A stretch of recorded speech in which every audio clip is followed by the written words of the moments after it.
Hello everyone, Nathaniel Gavronsky here, and I'm standing outside the Centerville High School. There's a bond issue coming up, a bond vote coming up here on March 2nd, which is Tuesday, about the question if they're going to replace the existing school building. Before I go into some of the issues about this, some pros and cons of it, I want to go a little bit about the history of the school system. Centerville wasn't really an establishment until the middle of the 1800s. The school that used to stand here was actually like a three-story building that was kind of a mixture of a court, looked like an insane asylum, an old-style courthouse, and a church, had all merged together to create a school building. That school building burnt down, and actually when it was on fire, a lot of the students who had these really fancy fur coats wanted to run back into it and grab them, and they thought that they could get out before the building collapsed. The teachers and the staff refused to let the students re-enter the building, thankfully, because shortly before they would have been able to get back out, the building did collapse. So in around 1910, another school building was built on these grounds. That school building was built kind of hastily because they weren't planning on building a new building since the previous one had just burnt down. It was very quickly established that current building was not going to be able to meet the needs of Centerville. So that building was also removed, and in 1917, the building behind me was built. Now, the structure you see exactly behind me was part of the original 1917 building. On March 7th, 1938, the third floor of that building caught fire, which the entire roof, the entire third floor, second and first floor were all damaged. Even though a majority of the first and second floor were smoke damaged, the building needed to be nearly completely rebuilt from the inside out. When that happened, they added on to the building to what is now the Simon Estes Auditorium, and there's actually a hallway that used to go out back to the end of the building where there used to be trailers for art and a few other academic buildings in the trailers that were replaced in 1998. The windows in this building are also not original. Obviously, in 1938 they needed to be replaced, and in 1940, when that original new addition was put in, new windows were put in throughout most of the building. They were replaced again in the mid-1970s, and they are desperately in need of replacing now. The building has served Centerville for over 100 years. I went to school here. A lot of people went to school here. It has a staple of a cultural part of the city of Centerville. A lot of really famous names and people who, there are at least two lieutenant governors that went to school in the building behind me. When I go into some of the issues about this and about the bond issue, I want people to think about what they really want. I do have my personal beliefs in what they should do, but I do want to give you as much information as I know, and not only from what the school board here has told me, but what neighboring school districts have had to deal with doing the exact same thing. Because the best way to determine future behavior is by what has happened in the past and by others who were looking at doing the same thing. Now, in this bond issue, they talk about that they did these reviews in 2014, and they had to fix several things that were drastically needed to be repaired in the existing 1917 building, and that those repairs were made. There was also some issues with the 1998 edition with the air conditioning and heating system, and that's where actually all the mold is located, is in the 1998 new edition. The asbestos problem that the building had was actually the 1940 edition, and that had all been corrected by 2014 and 2017. So the asbestos problem and the mold problem are all in the newer editions of the buildings that would remain intact if a new edition was built. Now, they talk about how the process of building a brand new building would be around $16 million in total, and that the cost of remodeling the existing building would be around $15 million in total. Now, they also say is that how they would do the bond is that they don't need to be bonding $12 million, because the remaining part of it is actually is appropriated to the school district through your through 1% of the 7% sales tax in Iowa, along with a few other things that they're already taxing you for your property taxes. They're just going to kind of switch money from column A to column B. They admit to this. They're not hiding it. They're telling you straight up how they're planning on doing this. I do not believe they have lied. I do not believe they have tried to manipulate some of the information in here. I do know that a lot of people who have sought information to this recently found out about it within the last week or two. And the discussion, how did the information get out? Well, the architect, which the school has a sitting architect, which is in charge of reviewing this building, and the architect had a yes committee. And the architect is FRK. They are the school's district's architect, and they did an update in 2019 of what needed to be done in the building. A yes committee was set up, and here's the thing: there is a requirement by these yes committees on where they're getting their funding. If they spent around, it's like either $750 to $1,000, somewhere at that limit, they have to disclose where they got their money from to promote an issue like this.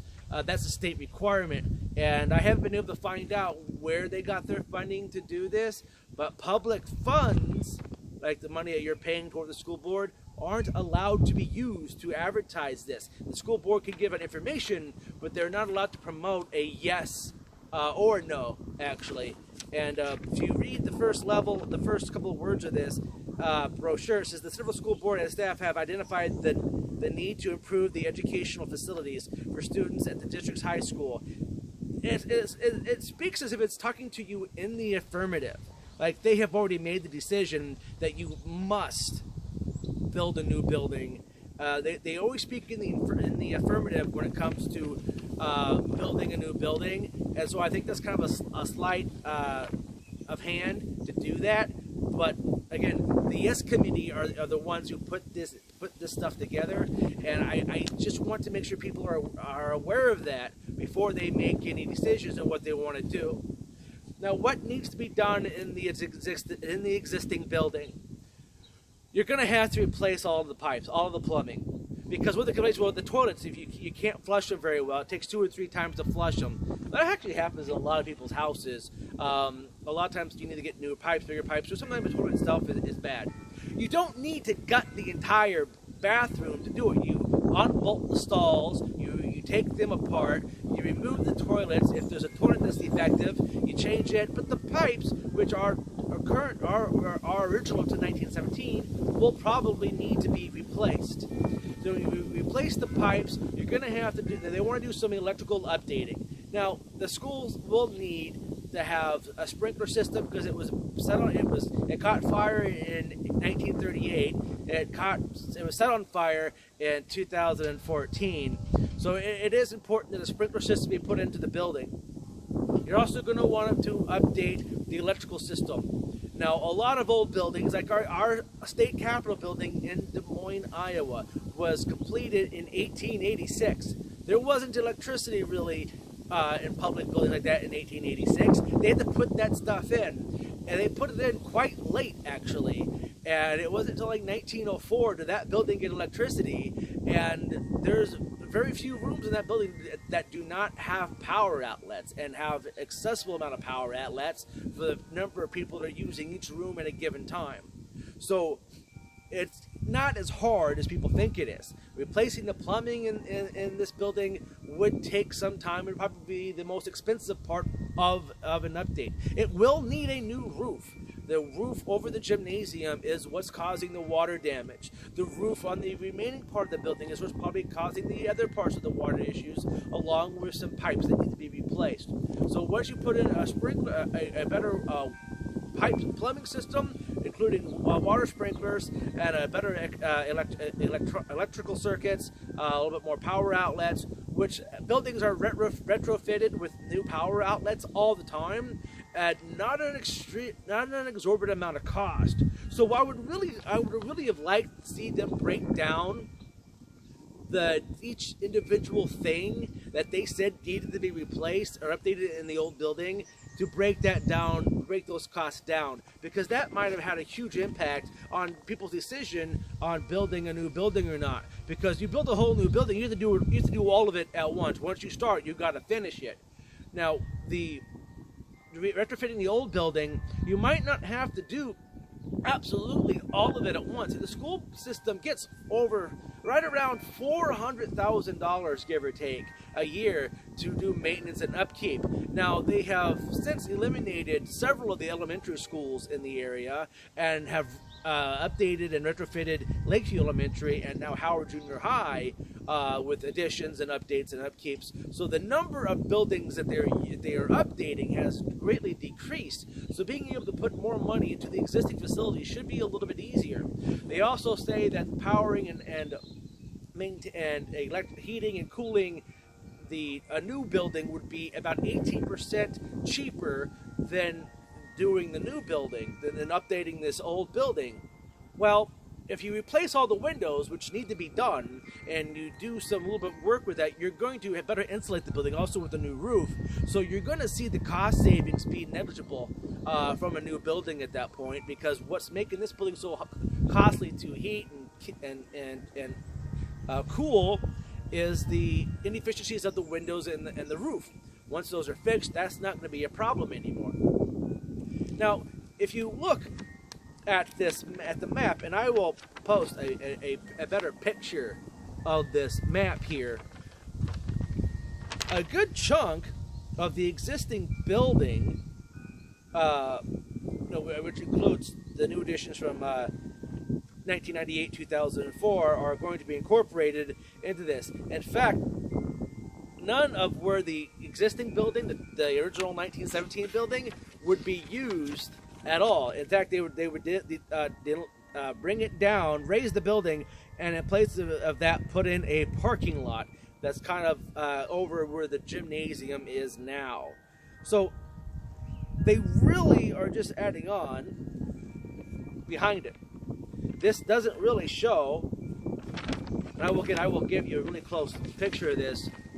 It doesn't really show how, that they really need to remove the old building, or that they're adding on a whole lot of space to the new facility. I mean, it just, I would question just how much of this is actually this new space is needed, because they say they're only using a little bit less than half of this building is how much they're using at any given period of time. So adding a huge amount of additional space, since they're removing all of this, I don't understand why they would need to do that.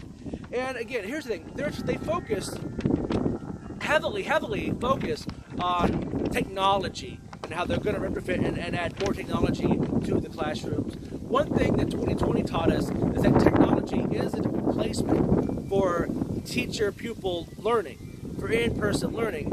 By relying 100% on more technology will educate our children better. I believe we have all learned by now that that's not a true statement. It's a fallacy to believe that technology alone will better educate our children. There's no better way to instill a lifelong passion for learning than a teacher who's able to instill into a student the value of knowledge and how to make that knowledge work for them. I am highly overeducated, and I can tell you this for sure, because when my academics beyond high school, I can tell you that I learned very, very little from those further lessons, because a few teachers in the building behind me were able to give me such a foundation on basics of civics, science, and actually math down at Howard, that I was able to, on that foundation alone, be able to excel past and much beyond most of the academics that I was supposed to pick up in my college years. So, an in-person, one-on-one learning relationship that you can have in school with a teacher to a student is more important and has a much bigger value than technology and more computers and more power outlets and tablets and iPhones and digital LCD 4K screen monitors. that's not going to improve the learning experience of anybody.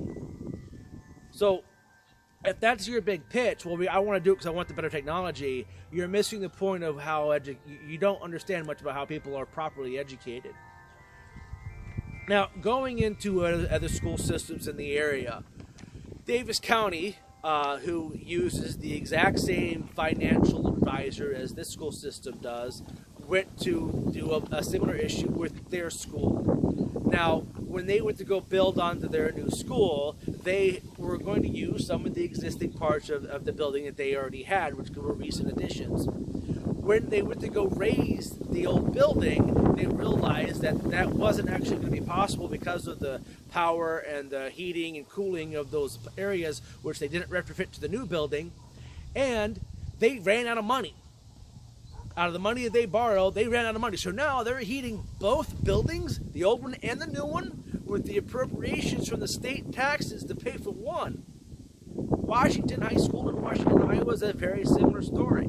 Now, Monroe County and Albia, they crowdsourced it. They privatized a fundraising project, and they actually had an alumnus actually buy most of that new facility up in Albia. If they really care about this so much, maybe they would do that. Maybe that would be a better option than a bond issue. The Centerville population is already building a new county jail and law enforcement center. They're already having to do more work on the sewer system. The amount of property taxes that are going up in this area are pretty exorbitant. And I need to inform you right now that there is live legislation in the Iowa State House currently. House File 82. There's actually another one who hasn't gotten a bill number yet because it's going to subcommittee this week. I mean, they're talking about after the bond vote. And there are two Senate files, Senate File 351 and Senate File 150, that are actually going to drastically limit the number of people who are paying property taxes. These bills are specifically designed to take people that are over 65 on fixed income and retired, and people that are disabled on SSI or SSDI, and remove them from either deferring their property taxes until they leave their home, and the new homeowner would have to pay for those property taxes, unless that new owner is also 65 and older, retired on fixed income, disabled on fixed income, then it would be deferred another 30, 40 years. And a couple of the bills, the language just removes their liability for tax requirements on property at all. Now, the way they're saying that this bond will work is that they're going to not need quite as much for early retirement and other programs that they take in income from to pay for, and so that the new bond would only marginally increase the current tax rate. Well, if the current tax rate actually is bringing in a surplus, on top of the around the $400,000 they're bringing in to do maintenance anyway, and then around $3 million of it is from that 1% of the 7% state sales tax. I think retrofitting this building makes it a lot easier to do, because again, in Davis County, they ran out of money, and the school board here said straight up that we're only going to spend the amount of money that we get. We're not going to spend any more. Once it's gone, it's gone. Well, on the 1998 edition, when they were doing the band room and some of the other areas over here, they didn't have a solid plan on where walls were going to go. In fact, they even admitted in this proposal that it's not 100% for sure where everything within the new building will go. This is essentially where the new building is. The blue part would be most of the additions. I mean, there's this. They kind of have a rough outline of where this could go, where that could go, and they're already planning. There's already in the plans, seriously, to add on to that one very shortly after they just got done completing it. Now, if you ever really studied, now my family was in construction, a lot in road construction. They dealt with a lot of buildings that are being retrofitted because they do all the culverts. Everyone knows the Gavronski family for drainage and the culverts. There's planning at the municipal levels of cities, counties. Their planning is very, very kind of open-ended, to where they're adjusting things all the time. It's the best way I could put it. In 1998, the band room, the new band room, which is the current band room here, which will stay, they had found out that their plans weren't really well drawn out because they had to call Bill Pringle in along with the contractor and talk about, well, we actually have a problem with our existing plans, and there's a couple of walls that aren't going to meet up and line up, and we want to know how it's going to impact your ability and the band. So they had to change walls around. How much do you think that cost on just one part of the building where they had to change things? Sometimes the air conditioning units they want to use don't work. This system uses a boiler system. The state capitol uses a boiler system, and it's really well heated. And we had to cool the buildings. In the cafeteria, well, the lunchroom that they use here for the lunchroom, it used to be a study hall for people who went here, before 2004. There's little wall units, and you can get them for your houses. My mom uses them, and in fact, you don't even have to have central air with these things. And they can also heat an area too. But they go right onto the wall, and they plug into an outlet. You have a remote, and you can control how hot or how cold you want a specific room. All of these window air conditioners, these things are obsolete. You can remove each and every single one of them, put a single wall unit on, which doesn't involve any cutting, any wiring, any of that stuff. You don't need it. And you can put it in every single room that you would need, and be able to decide each room's temperature individual from each other. That would be a lot cheaper than how much money they're spending on the new air conditioning unit down here. That's only 23 years old, and it's creating a mold problem in the 1998 edition. Again, with the exception of the roof on the gymnasium and the roof that needs to be put in the whole building because it's 1940. I mean, how often do you have to replace a roof on a house? 90% of the mold, asbestos, and all that stuff is in the editions that are newer than 1940 and newer. There's the information I'm giving you. I'm telling you from experiences, from communicating with schools, districts across the state. I hit all 99 counties 3 times a year. I talk with school boards all over the state. I talk with property owners all over the state. I talk to all kinds of different people with different backgrounds that are in construction, that are in plumbing, electrical work. School board members from across the state.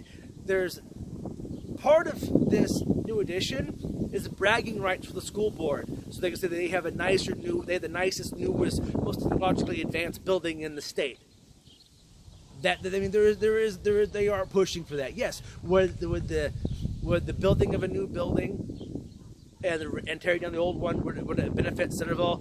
Financially, there might be some because they have to bring in more contractors, more individual workers who have to stay in hotels and have to eat out. I mean, so yeah, there would be some financial benefit to that, but the cultural benefit of the old building might have a little bit more of a value to the community as a whole. And I would just like people to understand some of this stuff, because Davis County, they didn't want to necessarily have to put a new building up. When they had to review it, they voted it down and they did it anyway. And now they're paying for heating on 2 buildings because they ran out of money. The school board here said, this past week at a school board meeting, that once they ran out of money, that was it. They weren't going to spend any more money, even though the plans that they had written up specifically state how there's already a plan, an already planned new addition to the building they haven't built yet. So I mean, and then a lot of it is kind of suggestive, like this might be where it is. They might make changes here, might make changes there. Once you start that direction, you can't go backwards. To where when you're working on this one, you can put on the new roof. Then you can in the electrical system. And then you might need to update something else later on. You wouldn't necessarily have to do it all right away. You would have to do it, but not necessarily all right away. I honestly believe that if they are taking in more money than they need to on the current tax levy to fulfill its duties, and maybe applying for a couple of grants, that this building is actually the cheaper possibility, because by updating the windows and the roof, you're going to lower your heating and cooling costs. By putting in new plumbing, you're going to take care of a majority of the water leaks. Now, I talked to the principal here. He said that they actually don't use the showers in the basement, that in 2021 communal showers aren't a thing. So I don't believe the new building even planned for communal showers. Again, the bathrooms, it specifically points out in this brochure, they need to replace the old ones. They don't. They need to replace the pipes. That's not gutting an entire bathroom. That's literally unbolting the stalls, taking the stalls out, checking the toilets, maybe improving the toilets themselves, and the new pipes. You don't need a whole new bathroom. The showers in the basement, they're not going to be being used. When you do the pipes, you don't replace them. You actually will block them off. There's actually school bathrooms in the building that aren't being used at all, period. You could, when you go put new pipes in, you can also change the pipes where those aren't being filled with water.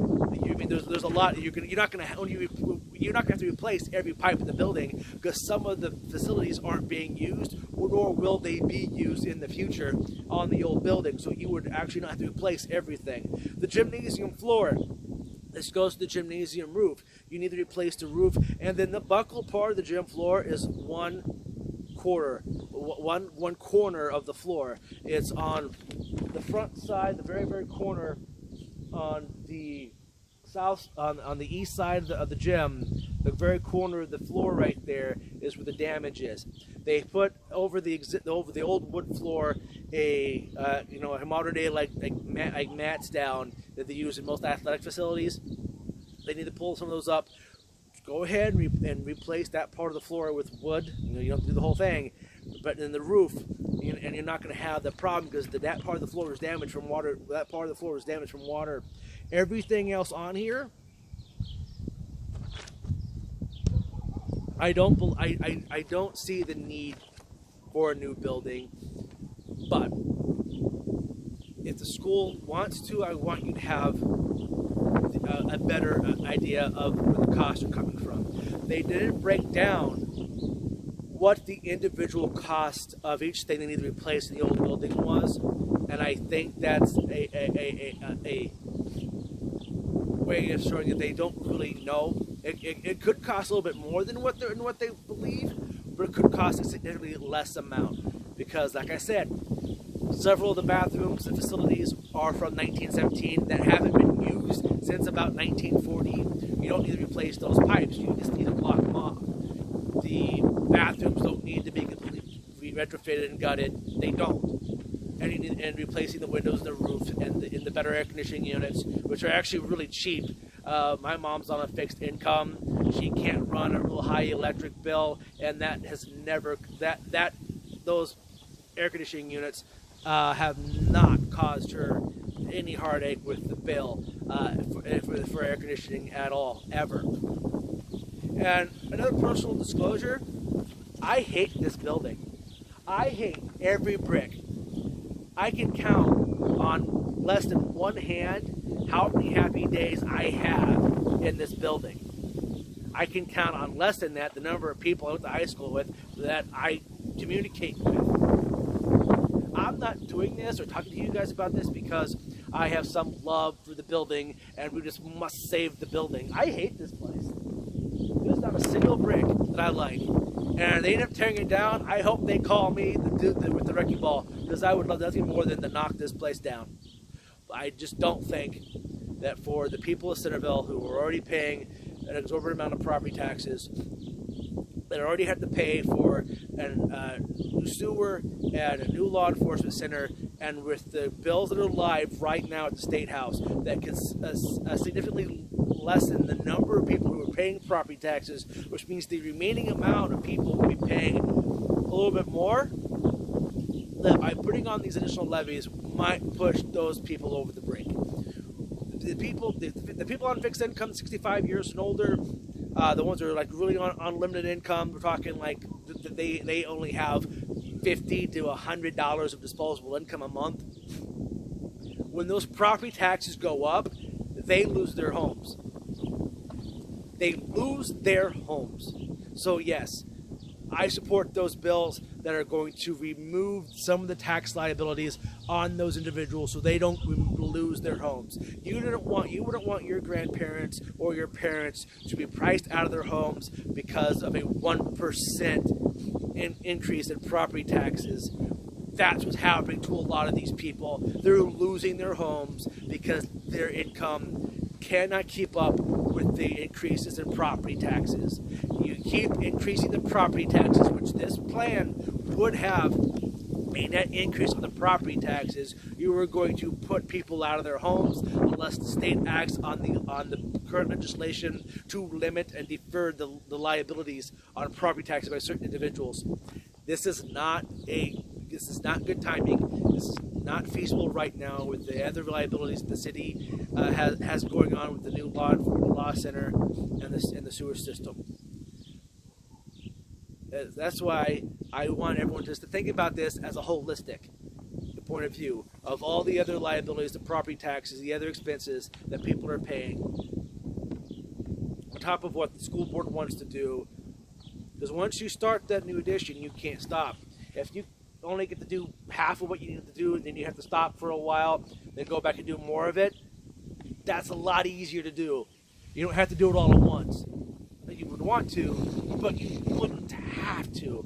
You could figure out, maybe we only need to do a $4 million bond, and then when we get past that point, our regular $400,000 in appropriation to the state and property taxes will be able to cover the remaining part of the upkeep. There's way more options going this direction than would be going with the new addition. There's just more options. I really hope everyone takes that into consideration. This is Nathaniel Gavronsky from the Centerville High School in Centerville, Iowa. Please take my input into consideration on this bond vote. It's up to you what you want to do.